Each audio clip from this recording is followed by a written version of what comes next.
Bismillahirrahmanirrahim. Assalamualaikum warahmatullahi wabarakatuh. Alhamdulillah, segala puji bagi Allah. Wassalatu wassalamu ala Rasulillah. Salawat dan salam pada Rasulullah Muhammad sallallahu alaihi wasallam. A'udzu billahi minasyaitonir rajim. Dzalika wa may yu'azzim sya'airallah fa innaha min taqwal qulub. وقال الله تعالى في سورة أخرى أعوذ بالله من الشيطان الرجيم فاستبقوا الخيرات. Para pendengar Pro 1 RRI Lux Mawe dimanapun berada yang dirahmati Allah Subhanahu wa Ta'ala, pada kesempatan ini judul nasihat kita adalah tentang MTQ dan syiar Islam. Judul ini kita angkat karena memang ketika kita mendengar MTQ atau Musabaqah Tilawatil Quran, maka kita akan teringat bahwa MTQ itu adalah merupakan syiar daripada agama Islam. Karena di dalam MTQ itu kita tahu ada musabaqah atau perlombaan dalam bidang membaca Al-Quran, kemudian menulis Al-Quran, dan memahami Al-Quran itu sendiri.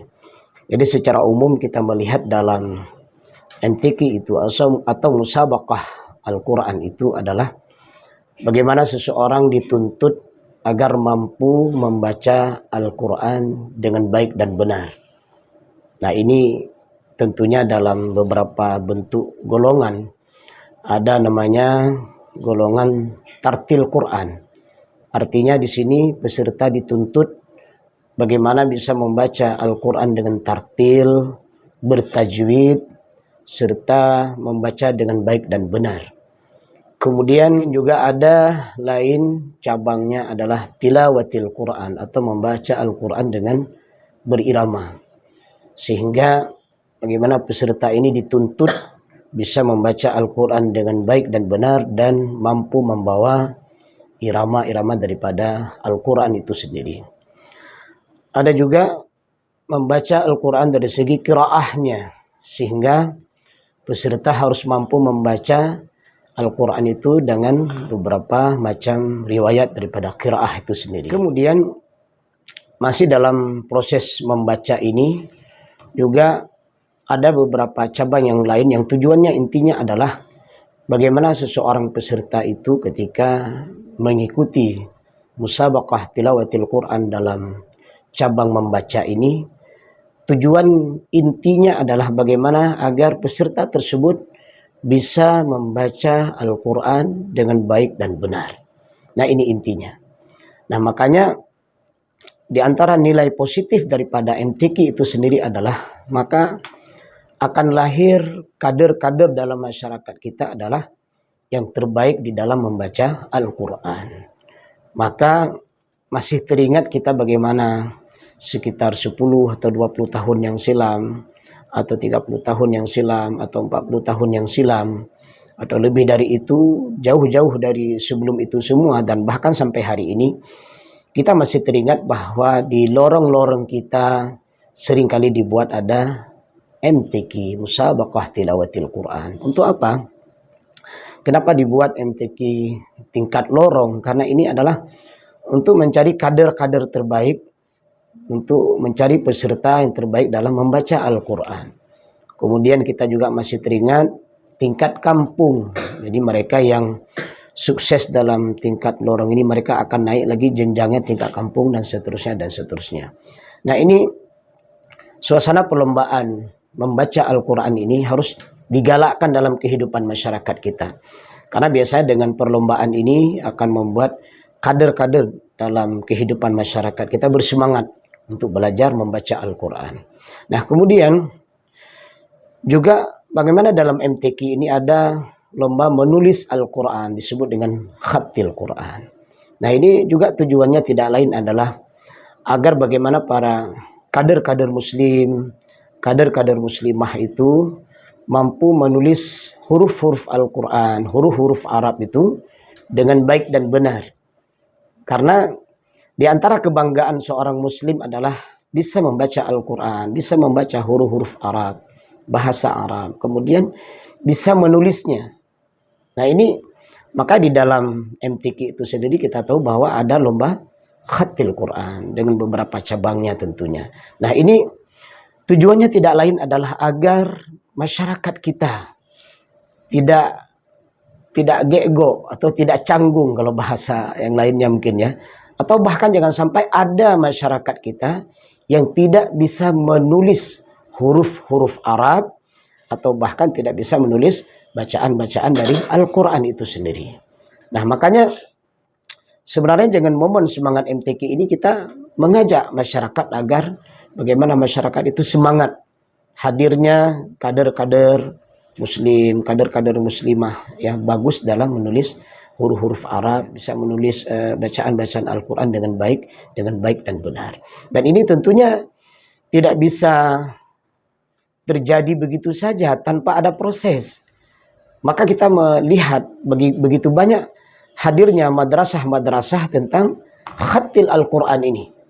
Ya, kita berdoa semoga lembaga-lembaga, madrasah-madrasah atau mungkin halakoh-halakoh adanya bagaimana kita mengajarkan kepada anak-anak didik kita agar bagus dalam menulis Al-Quran. Biasa kalau kita, anak-anak kita di pesantren itu ada namanya pelajaran imla. Jadi bagaimana seorang anak itu bisa menulis Al-Quran. Seorang guru yang membaca misalnya Assalamualaikum. Nah bagaimana seorang murid atau seorang peserta atau seorang kader muslim itu bisa menulis ketika dia mendengar dibacakan Assalamualaikum, bagaimana cara menulis yang baik dan benar, atau Bismillahirrahmanirrahim, nah, bagaimana dia bisa menulis dengan baik dan benar dan indah tulisannya, atau bahkan ketika ada orang membaca Al-Quran dia bisa menulisnya. Nah ini tidak bisa begitu saja kecuali lewat proses, ya, lewat proses belajar menulis Al-Quran. Makanya dalam MTQ itu sendiri juga ada lomba khatil Quran, yaitu bagaimana menulis Al-Quran yang indah. Nah kemudian di dalam MTQ itu sendiri juga kalau kita hubungkan dengan syiar Islam itu sendiri adalah bahwa bagaimana seorang mujahid-mujahid muslim, kader-kader muslim itu bisa memahami Al-Quran. Nah di sini ada perlombaan fahmil Quran, bagaimana seorang peserta itu bisa mengetahui sirah nabawiyah, tafsirul Quran, bagaimana kehidupan Islam dan berbagai macam persoalan-persoalan agama di dalam Islam. Mereka akan menghafal semua itu dalam bentuk pertanyaan dan jawaban. Contoh sederhana adalah misalnya berapa rukun Islam, maka dia akan menjawab. Contoh yang lainnya, siapakah pahlawan Islam terkenal, siapakah yang menulis Al-Quran, siapakah yang mempopulerkan daripada membaca Al-Quran dengan berbagai macam bentuk irama dan nazamnya. Nah, jadi banyak sekali pertanyaan-pertanyaan yang dihafal oleh anak-anak kita beserta jawaban tentunya, dan itu akan memperkaya khazanah wawasan keislaman bagi seorang kader muslim. Nah, ini luar biasa. Jadi dalam MTQ itu bagaimana seorang anak itu, seorang kader muslim itu, seorang peserta itu dilatih menjawab pertanyaan dari yang diajukan tentunya oleh para dewan hakim yang tentunya dalam bidang fahmil Quran. Nah juga hari ini juga berkembang bagaimana untuk meningkatkan pemahaman Al-Quran itu agar menulis makalah Al-Quran. Jadi Al-Quran itu bagaimana bisa ditulis tafsirnya, ya, bagaimana hubungan antara tafsir yang ditulis tersebut dengan kondisi hari ini, dengan perkembangan zaman, sehingga itu akan memberikan khazanah keilmuan.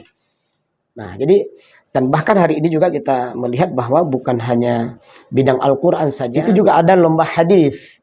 Nah, ini subhanallah, ada lomba menghafal 100 hadis, ada lomba menghafal 200 hadis, ada 500 hadis, dan bahkan di belahan dunia tingkat-tingkat internasional atau tingkat yang lainnya di belahan dunia yang lain mungkin lebih dari itu, ada yang 1000 hadis dan seterusnya. Dan ini sebuah kegiatan yang akan membuat kader-kader muslim itu mencintai hadis Rasulullah Sallallahu Alaihi Wasallam. Nah ini luar biasa. Makanya bagaimana kita dengan menjaga dan merawat MTQ ini kehidupan kita, mulai dari lorong kita, di kampung kita, dan bahkan dari tingkat sampai tingkat kecamatan, kabupaten, provinsi dan tingkat nasional serta tingkat internasional. Dan insya Allah sebentar lagi Aceh khususnya di bulan November ini sampai Desember, sekitar tanggal 26 November sampai 2 Desember, insya Allah kita Aceh akan mengadakan MTQ Provinsi Aceh di Semulu. Dan kita berdoa semoga saja ini bagian daripada syiar Islam yang akan menggerakkan potensi-potensi kebaikan, kader-kader muslim itu akan menjadi lebih baik di dalam mereka mengikuti kegiatan MTQ ini. Nah, kemudian kita berharap kegiatan MTQ ini yang merupakan syiar daripada Islam ini, tentunya kita berharap dukungan dari semua pihak. Jadi mulai dari masyarakat yang mendukungnya, kemudian pihak keamanan, kemudian dan kita berharap semoga lahirnya donatur-donatur terbaik, apakah itu dari pihak swasta maupun pihak pemerintah sendiri, sehingga kegiatan ini berjalan dengan baik dan benar. Dan sekali lagi adalah kita ingin menyampaikan bahwa tujuan hakikat daripada MTQ adalah untuk menjalin ukhuwah Qur'aniyah. Nah, ini yang perlu diingat, bahwa kegiatan yang dilaksanakan ini seluruh peserta dari seluruh daerah yang hadir itu tujuannya adalah untuk menjalin ukhuwah Qur'aniyah. Masya Allah, bagaimana di sana hadirnya para putra-putri terbaik dalam membaca Al-Quran, dalam menulis Al-Quran, dalam memahami Al-Quran. Kemudian juga di sana kita berjumpa dengan guru-guru Al-Quran. Masya Allah, ini kegiatan yang sangat mulia. Yang mudah-mudahan Allah Subhanahu Wa Taala memelihara hati-hati kita, ya, perasaan kita, jiwa kita tetap komitmen pada tujuan MTQ itu adalah mensyiarkan agama Allah Subhanahu Wa Taala. Dan semoga Allah menghindarkan diri kita daripada niat-niat yang tidak baik, hal-hal yang tidak baik, sehingga tujuan dan hakikat daripada musabaqah tilawatil Quran ini untuk mencari dan menjaring kader-kader terbaik dalam membaca, menulis dan memahami Al-Quran itu bisa kita dapatkan. Dan kita berharap semoga saja bagi mereka yang juara, mendapatkan yang terbaik, predikat terbaik, itu akan menjadi kader-kader terbaik dan akan mengembangkan kemampuannya itu dalam kehidupan masyarakat. Dan bagi mereka yang mengikuti kegiatan atau lomba MTQ ini yang tidak mendapatkan juara, nah ini jangan bersedih, karena sesungguhnya dalam MTQ ini bukan mencari juara, tapi yang terpenting adalah kita telah mengikuti kegiatan bagian dari mensyiarkan nilai-nilai Islam, dan kita menjadi kader-kader Quran yang akan memberikan kebaikan bagi bangsa, agama dan negara. Mudah-mudahan kajian singkat ini akan menggugah kita, akan memberikan semangat pada kita untuk fastabiqul khairat, berlomba-lomba dalam kebaikan dengan nilai keimanan, ketakwaan, dan tentunya dengan sportivitas, ya, kejujuran dan kebaikan yang kita syiarkan di dalamnya. Semoga bermanfaat. Alhamdulillah, subhanakallahumma bihamdik, asyhadu an la ilaha illa anta, astaghfiruka wa atubu ilaika. Assalamualaikum warahmatullahi wabarakatuh.